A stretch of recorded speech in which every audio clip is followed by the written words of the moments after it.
Hey so what's up guys, welcome back to our channel. So guys, आज हम figure of speech पढ़ने वाले हैं। Okay, figure of speech. Okay, तो simply बहुत ही अच्छे वे में आपको मैं बता दूंगा और आपको अच्छे तरीके से समझ भी जाएगा। ओके, तो आज हम फिगर ऑफ स्पीच पढ़ने वाले। सिंपली बहुत सारे टाइप्स है फिगर ऑफ स्पीच के। बोली मैं आपको जो जो इम्पोर्टेंट है। ओके, एग्जामिनेशन के व्यू में जो जो इम्पोर्टेंट है, जो पेपर में आ सकते हैं, ओके, वही बताऊंगा। ओके, मोस्टली वही पूछे जाते हैं फिगर ऑफ स्पीच, तो वही मैं इम्पोर्टेंट मैं बताऊंगा। ओके, तो वीडियो को स्टार्ट करते हैं गाइस।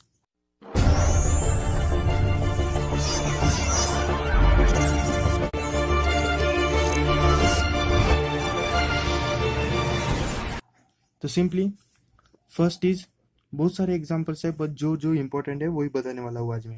ओके, तो सिंपली यहाँ पे आप देख सकते हैं, first example is simile. Okay, तो अभी ये सिमिली क्या है मैं बताता हूँ आपको। ये फिगर ऑफ स्पीच का नाम है सिमिली। तो सिमिली कब होता है, कैसे होता है, सब कुछ मैं अभी बताऊंगा। तो सिमिली क्या है? Two different things two different things two different things are compared. Okay, जो दोनों दो जो चीजें होती है, अलग अलग जो चीजें होती है, उनका अगर बीच में कंपैरिजन हुआ तो उसको बोलते हैं। बट इसमें एक कंडीशन है, two different things are compared. Okay, directly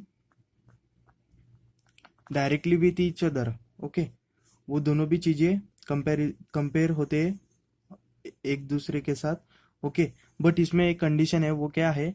simply इसमें क्या होता है, two different things are compare directly with each other. Simply इसमें देखना, अगर आपको सिमिली पहचानना है तो अगर दो चीजों के बीच में कंपैरिजन हुआ और उसमें से directly like, as and so का यूज हुआ, तो डायरेक्टली आप समझ जाना कि सिमिली है। सिमिली में क्या होता है, दो डिफरेंट थिंग्स होते हैं, उसके बीच में कंपैरिजन होता है। मैं एग्जांपल भी बताऊंगा, एग्जांपल से आपको अच्छे से समझेगा, बट सिंपली अभी एक बार समझ लीजिए। दो चीजों के बीच में कंपैरिजन होता है, जैसे कि मतलब दो चीजों के बीच में कंपैरिजन हुआ है, उसमें अगर देखिए लाइक लाइक यूज हुआ है, एज हुआ है, सो यूज हुआ है, तो सिंपली आप डायरेक्टली समझ जाना कि सिमिली करके। अभी एग्जांपल देता हूँ, एग्जांपल से बहुत अच्छी तरीके से आपको समझ जाएगा। तो सिंपली यहाँ पे फर्स्ट एग्जांपल में यहाँ पे देता हूँ। देखिए, she is she is beautiful as a rose. तो यहाँ पे देखिए, शी यानी कि यहाँ पे कोई लड़की है, लड़की का कंपैरिजन किसके साथ हुआ है? रोज के साथ। तो यहाँ पे क्या बोला? लड़की रोज की तरह खूबसूरत है, ब्यूटीफुल है। तो यहाँ पे देखिए कंपैरिजन हुआ है, लड़की और रोज के बीच में कंपैरिजन हुआ है। कंपैरिजन में देखिए यहाँ पे एज यूज हुआ है, लाइक एज सो। ये तो दिमाग में डाल देना कि ये दोनों तीनों भी चीज अगर रही तो डायरेक्टली समझ जाना सिमिली है करके। यहाँ पे देखिए, she is beautiful as a rose, तो यहाँ पे एज यूज हुआ है, तो सिंपली आप समझ जाना ये सिमिली है। ओके, और एक एग्जांपल देता हूँ, अच्छे तरीके से समझ जाएगा। सिंपली यहाँ पे देखिए, Ashoka Ashoka was brave like tiger. Okay, तो यहाँ पे देखिए, Ashoka was brave like tiger. यहाँ पे देखिए अशोका एंड टाइगर के बीच में कंपैरिजन हुआ है। यहाँ पे कंपैरिजन हुआ है टू डिफरेंट थिंग्स के साथ, जो कुछ भी है बीच में देखिए लाइक का यूज हुआ है। तो सिंपली आपको मैंने बताया, लाइक एज सो अगर यूज हुआ तो सिंपली आप डायरेक्टली समझ जाना कि ये सिमिली है। Okay, direct two different things के बीच में कंपैरिजन हुआ, अगर लाइक एज सो यूज होता है तो सिमिली। ओके, तो दो एग्जांपल से आपको अभी अच्छे तरीके से समझ गया होगा। सो का भी एग्जांपल है, सो का भी एक बार दिखा देता हूं मैं आपको एग्जांपल लिख के। देखिए, as the sun shines as the sun shines, so he overcome he overcome his problems. Okay, तो यहाँ पे भी देखिए प्रॉब्लम्स एंड यहाँ पे कंपैरिजन हुआ है। तो सिंपली यहाँ पे देखिए, मैंने यहाँ पे लाइक का यूज किया, सो का एज का यूज किया, और यहाँ पे देखिए टू डिफरेंट थिंग्स का कंपैरिजन हुआ है सो के साथ। ओके, तो लाइक एज सो, अगर ये तीनों कहीं पे भी दिख जाएंगे, अगर टू डिफरेंट थिंग्स के साथ कंपैरिजन हुआ है, अगर ये तीनों भी दिख गए तो डायरेक्टली समझ जाना सिमिली है। ओके, तो मैं मेन में नहीं बताने वाला हूँ कौन से एग्जाम में आते हैं, मोस्टली वही आते हैं, वही मैं आज आपको बताने वाला हूँ। ओके, तो नेक्स्ट यहाँ पे नेक्स्ट यहाँ पे फॉर्म लेते हैं। Next is metaphor. Okay, metaphor है। ओके, तो ये जो दोनों है ना, मेटाफर और सिमिली, ये दोनों भी मतलब समान समान ही है। ओके, तो इसमें क्या है, इसमें भी एक कंडीशन है। देखिए इसमें भी क्या होता है, two different two different things are compared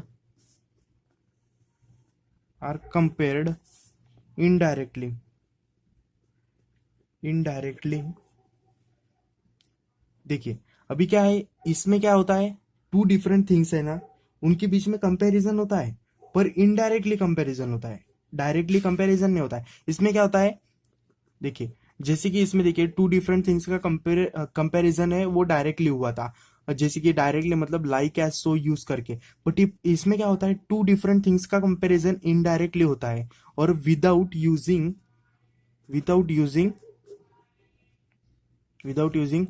like as so.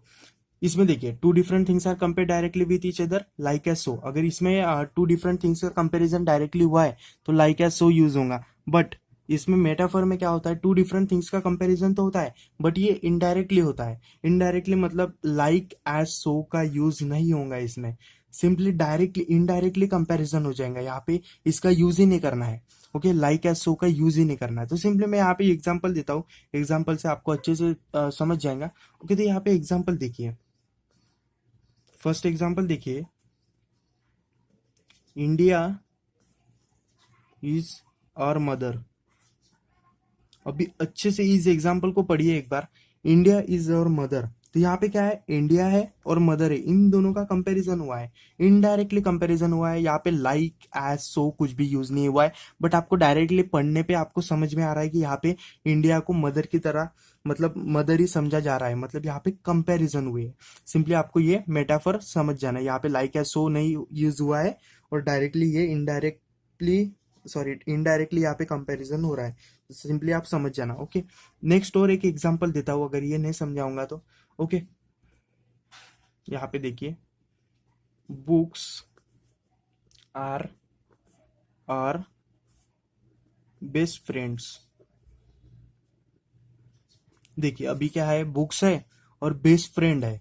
Okay, books और बेस्ट फ्रेंड के बीच में इनडायरेक्टली कंपैरिजन हुआ है। मतलब देखिए books are our best friend, यानी कि बुक्स जो है हमारे प्रिय मित्र होते हैं। यहाँ पे देखिए इनडायरेक्टली कंपैरिजन हुआ है without using like as so, तो आप डायरेक्टली समझ जाना कि ये मेटाफर है, metaphor type of figure of speech है। ओके, तो ये आपको डायरेक्टली समझ गया। अभी तीसरा फॉर्म सिखाऊंगा। अभी ये देखिए, इसमें क्या होता है, टू डिफरेंट थिंग्स कंपेयर होती है, डायरेक्टली होती है लाइक एज सो यूज करके। बट मेटाफर में क्या होता है, टू डिफरेंट थिंग्स तो कंपेयर होती है, बट इनडायरेक्टली कंपेयर होती है, and without using like as so. तो सिंपली ये दोनों अभी आपको समझ गए, दिमाग में डाल दो, अभी पढ़ने की कोई जरूरत नहीं, अभी दिमाग में डाल दो। ओके, बहुत ही अच्छी तरीके से समझ में आ गया होगा। अभी थर्ड पढ़ेंगे हम। यहाँ पे थर्ड है पर्सोनिफिकेशन। देखिए अभी इसको पढ़ने पे ही आपको समझ में आ रहा होगा, पर्सोनिफिकेशन यानी कि यहाँ पे देखिए पर्सन यूज हुआ है, मतलब कुछ ना कुछ तो पर्सन से रिलेटेड है। पर्सन से रिलेटेड यानी कि पर्सन्स की क्वालिटी या फिर कुछ ना कुछ ह्यूमन बीइंग से रिलेटेड है। तो सिंपली इसमें क्या है, पर्सोनिफिकेशन में मैं बताता हूँ, द ह्यूमन क्वालिटी, यानी कि कोई पर्सन की क्वालिटी, ह्यूमन क्वालिटी ऐसा कुछ। ओके, आपको डायरेक्टली इसको पर्सोनिफिकेशन यानी कि पर्सन ह्यूमन क्वालिटी कुछ ना कुछ है, तो ये डायरेक्टली समझ जाना। Okay, the human quality is given to a non living things. Okay, तो यहाँ पे देखिए डायरेक्टली आपको समझ गया, पर्सोनिफिकेशन यानी कि पर्सन, देखिए पर्सन यूज हुआ है, यानी कि पर्सन की कुछ ना कुछ तो क्वालिटी है इसमें, आपको डायरेक्टली यहाँ से समझ गया। अभी इसमें क्या एलाबोरेट किया है, देखिए द ह्यूमन क्वालिटी यानी कि पर्सन की क्वालिटी, किसी पर्सन की quality, the human quality is given to a non living thing. यानी कि एग्जांपल देता हूँ, ह्यूमन की क्वालिटी नॉन लिविंग थिंग को दी है। एग्जाम्पल देता हूं मैं यहाँ पे, देखिए एग्जाम्पल देखिए। अभी एग्जाम्पल में क्या है, फ्लावर फ्लावर आर डांसिंग। अभी मेरे को इतना बताओ, डांसिंग किसकी क्वालिटी है? डांस कौन कर सकता है? ह्यूमन बीइंग कर सकता है, ये ह्यूमन क्वालिटी है। बट यहाँ पे देखिए डांसिंग की क्वालिटी किसको दी है? फ्लावर का। And flower is living thing और नॉन लिविंग थिंग? ऐसा तो मतलब लिविंग थिंग है, बट यहाँ पे देखिए, यहाँ पे ये नॉन लिविंग थिंग है। ओके, तो सिंपली यहाँ पे देखिए, फ्लावर आर डांसिंग। ओके, तो फ्लावर डांस कर रहे हैं, ऐसा कभी आपने देखा है कि फ्लावर डांस कर रहे हैं? बट यहाँ पे देखिए, यहाँ पे मतलब ह्यूमन क्वालिटी थी है। ओके, डांसिंग तो सिर्फ ह्यूमन बीइंग ही कर सकते हैं, ह्यूमन बीइंग की क्वालिटी फ्लावर को दी है, यानी कि यहाँ पे देखिए ह्यूमन यानी कि पर्सोनिफिकेशन हुआ है। Okay, human quality is given to the non living thing. Simply और एक एग्जांपल देता हूँ, यहाँ पे देखिए, हाउस वॉज वेरी नॉइसी। ये क्वेश्चन, ये जो एग्जांपल है इसका पहले मीनिंग समझ लीजिए। हाउस वॉज वेरी नॉइसी मतलब ये जो घर है बहुत चिड़चिड़ा है, इसमें झगड़े होते रहते हैं। यहाँ पे क्या हुआ है, जो नॉइजी है, नॉइजी यानी क्या? शोर मचाना, ऐसा वैसा। तो ये किसकी क्वालिटी है? ह्यूमन बींग की। ह्यूमन ही कर सकते हैं ना ऐसा नॉइजी पना, मतलब जो कुछ भी झगड़े वगड़े चिड़चिड़ापना कुछ भी है, चिल्लाना विल्लाना, ये तो ह्यूमन क्वालिटी है। बट जो हाउस है ये तो नॉन लिविंग थिंग है। बट यहाँ पे क्या हुआ है, नॉइजी क्वालिटी हाउस को दी है। Okay, human quality is given to the non living thing. तो सिंपली ये आपको पर्सोनिफिकेशन अभी समझ गया। अभी फोर्थ फॉर्म की तरफ आते हैं, ये अभी आपको तीनों भी समझ गया अच्छी तरीके से। ओके, तो यहाँ पे देखिए फोर्थ फॉर्म देखते हैं, एनोमैटोपोइया। ओके, तो ये है, और एक फिगर ऑफ स्पीच। ये जो मैं बता रहा हूँ ये बहुत ही मोस्ट इंपॉर्टेंट है, और ये आते ही है पेपर में। ओके, मोस्टली जो जो इंपॉर्टेंट है वही बता रहा हूँ, फालतू का दूसरा उस तरह नहीं बता रहा हूँ मैं। ओके, तो एनोमोटोपिया है, इसमें क्या होता है, इसमें क्या होता है एनोमोटोपिया में? यहाँ पे देखिए मैं लिख रहा हूँ, वर्ड डिनोट साउंड। एनोमोटोपोइया यानी कि दिमाग में डाल देना, एनोमोटोपिया यानी कि साउंड से रिलेटेड कुछ ना कुछ है, आवाज आवाज से रिलेटेड कुछ ना कुछ है। मतलब कुछ भी यहाँ पे आवाज अगर क्रिएट होता है तो उसको एनोमोटोपिया यानी कि बोल देंगे। अभी एग्जाम्पल के इससे ही आपको समझ जाएगा अच्छे तरीके से। तो ये एग्जाम्पल लेते हैं, यहाँ पे देखिए, यहाँ पे एग्जाम्पल है, tick tack of shoes. Okay, tick tack of shoes यानी कि देखिए जब हम जूते पहनते हैं, हमारे शूज पहनते हैं, तो देखिए टिक टैक आवाज आता है। ओके, तो आपको दिख रहा नहीं था, सॉरी। टिक टैक आवाज आता है, टप टप टप टप, तो उसको ही क्या है, देखिए अभी साउंड क्रिएट हो रहा है, आपको मैंने बताया साउंड। देखिए एनोमेटोपिया यानी बोला, अगर ये बोला एनोमेटोपिया, तो साउंड से रिलेटेड कुछ ना कुछ है, ऐसा याद रख देना। ओके, तो यहाँ पे देखिए टिक टैक ऑफ शूज यानी कि टप टप टप टप ऐसे जूते की आवाज आती है, तो सिंपली एनोमोटोपिया है। ऐसे एग्जांपल्स आए तो डायरेक्टली आप समझ जाना। ओके, तो नेक्स्ट देखते हैं, अभी नेक्स्ट एग्जांपल देखते हैं। अभी यहाँ पे है मर्मरिंग मर्मरिंग ऑफ वाटर। देखिए वाटर में कैसे, अगर आप समुंदर के किनारे गए होंगे तो देखिए वाटर में साउंड क्रिएट होता है, ऐसा उसको डिनोट किया है, मतलब एनोमेटोपिया यानी कि साउंड से रिलेटेड है। तो सिंपली आप समझ गए होंगे। ओके, तो सिंपली अभी आप इतना तो समझ गए होंगे। ओके, अगर साउंड से रिलेटेड कुछ बोला है तो एनोमेटोपिया यानी कि समझ जाना। ओके, तो दो एग्जांपल आपके लिए काफी है, आपको समझ गया होगा। तो सिंपली अभी फिफ्थ फॉर्म की तरफ आते हैं। तो यहाँ पे देखिए क्या होता है, यहाँ पे मैं यूज करता हूँ एक फॉर्म है हाइपरबोल। हाइपरबोल, अभी इसमें ही जो जो ये वर्ड्स बता रहा हूँ ना मैं, सिमिली, मेटाफर, पर्सोनिफिकेशन, एनोमोटोपोइया, हाइपरबोल, ये कुछ भी इसमें ही मीनिंग छुपा रहता है इनका। ओके, इनमें ही मीनिंग छुपा रहता है कि इसमें क्या दिया है, कुछ क्या बताया गया है इसमें। अभी देखिए हाइपरबोल में क्या है, हाइपर यानी कुछ अति करना, मतलब कुछ ज्यादा ही हो जाना, हाइपर यानी बहुत ज्यादा। ओके, तो इतना तो समझ गया, हाइपर यानी बहुत ज्यादा। ओके, हाई लेवल का हाइपर। ओके, मैं अभी लिखता हूँ, आप समझ जाना। ओवर स्टेटमेंट यानी कि स्टेटमेंट के बाहर पूरा, मतलब ज्यादा ही कुछ कुछ हाइपर हो जाना, कुछ ज्यादा ही, मतलब हम हिंदी में ऐसा बोलते हैं कि अरे तू ज्यादा फेंकता। जो फेंकने वाले लोग होते हैं ना वो हाइपर बोले, ऐसा यानी कि दिमाग में रख दो। फेंकने के लिए मतलब कोई बोलता है यार मैंने तो ट्रेन खरीदी, मैंने तो एरोप्लेन खरीदा, इसको बोलते हैं हाइपरबोल, यानी कि कुछ अति हो गया ना ये। ओके, तो सिंपली इतना ही आपको ध्यान में रखना है। ओके, आपको ये ऐसे ऐसे चीजें ध्यान में रख देनी है, लॉन्ग टर्म के लिए याद रहेगा। ओके, हाइपरबोल यानी कि अपना फेकोलॉजी वाला दोस्त, ऐसा याद रख देना। अभी इसमें एग्जांपल देता हूँ, समझ लो। अभी एग्जांपल देता हूँ। She can she can dance she can dance in the air. Okay, she can dance in the air. अभी यहाँ पे देखिए, यहाँ पे लड़की है, जो लड़की है वो हवा में नाच सकती है। ये कुछ ज्यादा नहीं हो गया कि हवा में कैसे नाचेंगे यार, हवा में कोई नाच सकता है क्या? ऐसे ओवरऑल स्टेटमेंट मतलब और स्टेटमेंट हो जाता है, कुछ अति हो जाता है ना। देखिए यहाँ पे क्या बोला है, लड़की हवा में नाच रही है, कभी नाचती है क्या? नहीं नाचती है ना, कुछ हाइपर ही हो गया ना।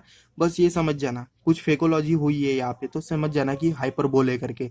ओके, तो नेक्स्ट एग्जाम्पल मैं लेता हूँ तो आपको समझ जाएगा। देखिए, देखिए यहाँ पे I can I can score I can score 101 marks, 101 marks out of out of 100, out of 100 marks. तो यहाँ पे देखिए क्या हुआ है। अभी डायरेक्टली मैं क्या बोल रहा हूँ, मैं 100 मार्क में से 101 मार्क्स ला सकता हूँ, ऐसा कभी हुआ है? ये तो फेकोलॉजी हो गया ना, कुछ ज्यादा ही और स्टेटमेंट हो गया ना, कि तू ज्यादा ही फेंक रहा है। ऐसा कि कभी सुना है क्या आपने, कभी देखा है क्या 100 में से 101 मार्क्स मिले? यहाँ पे कुछ अति हो रहा है, लिमिट के बाहर हो रहा है, तो सिंपली समझ जाना हाइपर बोले। ओके, तो ये पांचों आप भी आपको समझ गए होंगे। अभी नेक्स्ट मैं आपको बताता हूँ। ओके, तो नेक्स्ट क्या है हमारा, यहाँ पे देखिए। तो यहाँ पे नेक्स्ट है, पांच हो गए हमारे। नेक्स्ट है रिपीटेशन लेते हैं, रिपीटेशन। Okay, repetition. तो सिंपली यहाँ पे रिपीटेशन में क्या होता है, रिपीटेशन में जो वर्ड्स है या फिर फ्रेज है और कोई लाइन है, वो अगर रिपीटेड होती है, देखिए अभी इसमें ही छुपा है बरा, इसमें ही मीनिंग इसका छुपा, लिख देता हूँ। वर्ड्स, फ्रेज, फ्रेजेस और लाइन्स आर रिपीटेड। ओके, तो यहाँ पे वर्ड, फ्रेजेस, लाइंस कुछ भी रिपीटेड हो गई, यानी कि रिपीटेशन है। यहाँ पे इसमें मीनिंग छुपा है। एग्जाम्पल लेता हूँ, एग्जाम्पल से आपको अच्छे तरीके से समझ जाता है। तो सिंपली यहाँ पे एग्जाम्पल में देखिए, O captain, O captain, my captain, O captain my captain. यहाँ पे देखिए अभी रिपीट क्या हुआ है, कैप्टन एंड कैप्टन, तो डायरेक्टली समझ जाना कैप्टन कैप्टन रिपीटेड है, यानी कि रिपीटेशन है। ओके, तो इतना समझ गया आपको। नेक्स्ट और एक एग्जांपल लेता हूं। ओके,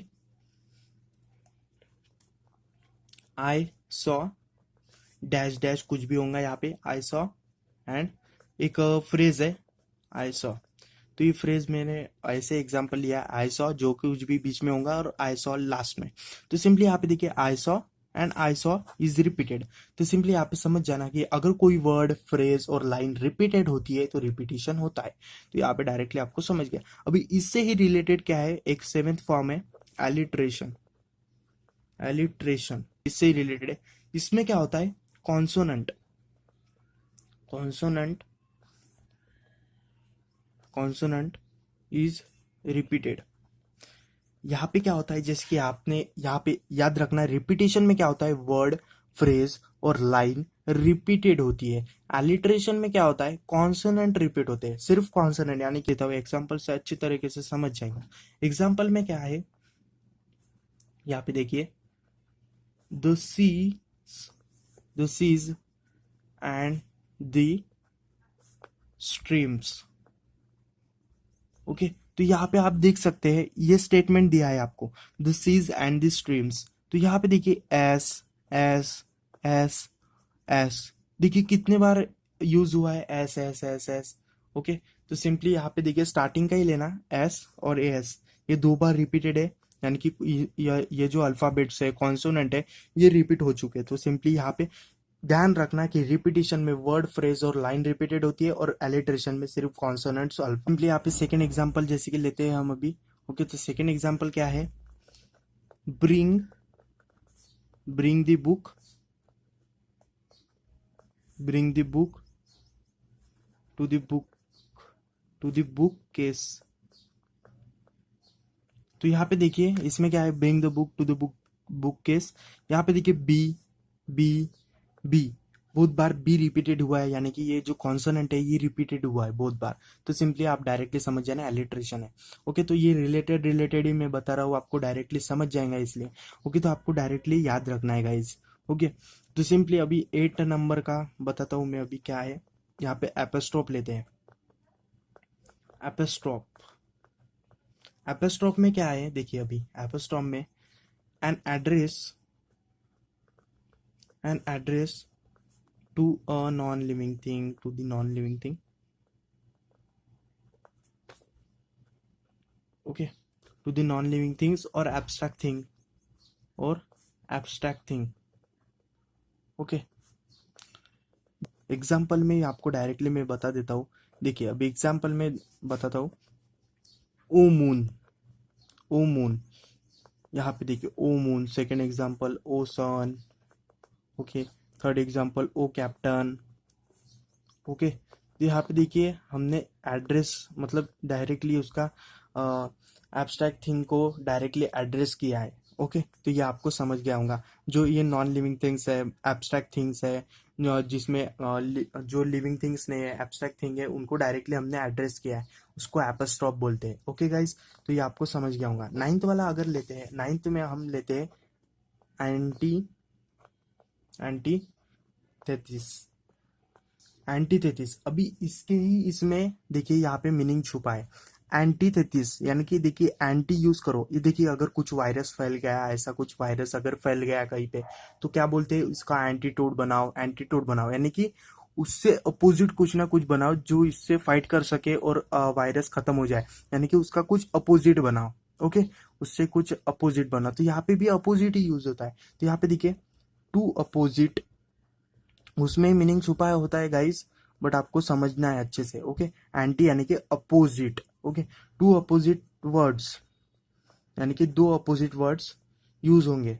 टू अपोजिट वर्ड्स और थॉट्स, और थॉट्स, और थॉट्स आर यूज्ड। ओके, दो अपोजिट वर्ड्स या फिर थॉट्स यूज होंगे। ओके, तो सिंपली अभी एग्जांपल लेते हैं डायरेक्टली। एग्जांपल में देखिए अभी he is working, he is working day and night. अगर आपको बोला कि डे का अपोजिट बताओ, तो आप क्या बोलेंगे, नाइट बोलेंगे। ओके, डे का अपोजिट क्या होता है, नाइट होता है। तो सिंपली इसमें क्या देखिए अच्छे तरीके से, ही is working day and night, day and night, तो ये दोनों देखिए अपोजिट है। तो आपको डायरेक्टली समझ जाना है कि ये अपोजिट वर्ड है, तो एंटीथेसिस है, यानी कि एंटीटोड है, इस वायरस का एंटीटोड है। एंटी यानी कि अपोजिट है। ऐसा आपको अच्छे तरीके से मतलब कुछ क्रिएटिविटी से आपको लर्न करना है, अच्छे से ध्यान रखना है, मतलब दिमाग में फिट कर देना है। और एक एग्जांपल लेते हैं, अच्छे तरीके से दिमाग में डाल दो। Okay, you are, you are rightly wrong, you are rightly wrong. अभी आपको मैं बोलूंगा रॉन्ग का अपोजिट या फिर राइट का अपोजिट बोलो। अगर आप बोले, मैंने पूछा राइट का अपोजिट बताओ, तो रॉन्ग। अगर रॉन्ग का अपोजिट बोला तो राइट बोलेंगे। तो सिंपली इस सेंटेंस में देखिए you are rightly wrong. Okay, तो यहाँ पे देखिए राइटली रॉन्ग यानी कि राइट भी यूज हुआ है और रॉन्ग भी, यानी कि two opposite words are used. तो सिंपली आपको से क्या समझना है, एंटीथेसिस है करके। तो सिंपली आपको इतना समझ गया। अभी देखिए इससे ही रिलेटेड और एक है, तो सिंपली मैं, इंपॉर्टेंट है वो भी। ओके, तो वो भी बता देता हूँ। ओके, तो यहाँ पे उससे ही रिलेटेड है। तो सिंपली यहाँ पे क्या है, पैराडॉक्स है, पैराडॉक्स। इसमें एंटीथेसिस में क्या है, टू अपोजिट वर्ड्स है, और पैराडॉक्स में भी टू अपोजिट वर्ड्स है। ओके, इतना ध्यान रखना है, पैराडॉक्स में भी टू अपोजिट वर्ड्स है, बट उनके जो जो अपोजिट वर्ड्स है और जो सेंटेंस है उनमें जो स्टेटमेंट है वो यूनिवर्सली ट्रूथ होता है, मतलब जो होता है रियल में होता है वो स्टेटमेंट्स। यहाँ पे देखिए यहाँ पे ही is working day at night, यानी कि आपको पता है कि सच में वो डे एंड नाइट ये यूनिवर्सली ट्रूथ नहीं है। जो यूनिवर्सली ट्रूथ होता है, जो होता ही है, ओके, जो ट्रूथ है सच्ची में, उसको ही बोला जाता है। यहाँ पे पैराडॉक्स में टू अपोजिट वर्ड्स तो होते ही है, बट जो स्टेटमेंट है ना वो यूनिवर्सली ट्रूथ होता है। तो देखिए यहाँ पे क्या है, टू अपोजिट वर्ड्स और थॉट्स, टू अपोजिट वर्ड्स और थॉट्स आर आर यूज्ड।